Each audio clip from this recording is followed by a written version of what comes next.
తెలంగాణ వ్యాప్తంగా ద్రోణి ప్రభావంతో రానున్న 3 రోజులు మోస్తరు నుంచి భారీ వర్షాలు కురిసే అవకాశాలున్నాయని వాతావరణ శాఖ హెచ్చరించింది. రేపు 4 జిల్లాలకు భారీ వర్షాలుంటాయని ఐఎండీ హెచ్చరికలు జారీ చేసింది. రేపు భద్రాద్రి కొత్తగూడెం, వరంగల్, మహబూబాబాద్, హన్మకొండ జిల్లాలో భారీ వర్షాలు పడే అవకాశాలున్నాయని తెలిపింది. రేపు రాష్ట్ర వ్యాప్తంగా ఉరుములు, మెరుపులతో కూడిన వర్షాలు, కొన్ని చోట్ల తేలికపాటి వర్షాలు పడొచ్చని పేర్కొంది.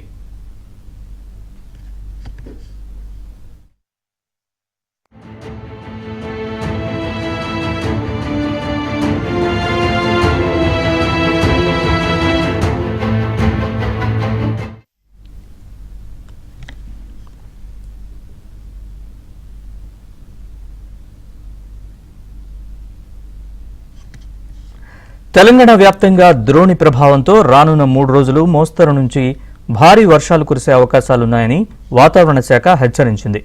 రేపు 4 జిల్లాలకు భారీ వర్షాలుంటాయని ఐఎండీ హెచ్చరికలు జారీ చేసింది. రేపు భద్రాద్రి కొత్తగూడెం, వరంగల్, మహబూబాబాద్, హన్మకొండ జిల్లాల్లో భారీ వర్షాలు పడే అవకాశాలున్నాయని తెలిపింది. రేపు రాష్ట్ర వ్యాప్తంగా ఉరుములు, మెరుపులతో కూడిన వర్షాలు, కొన్ని చోట్ల తేలికపాటి వర్షాలు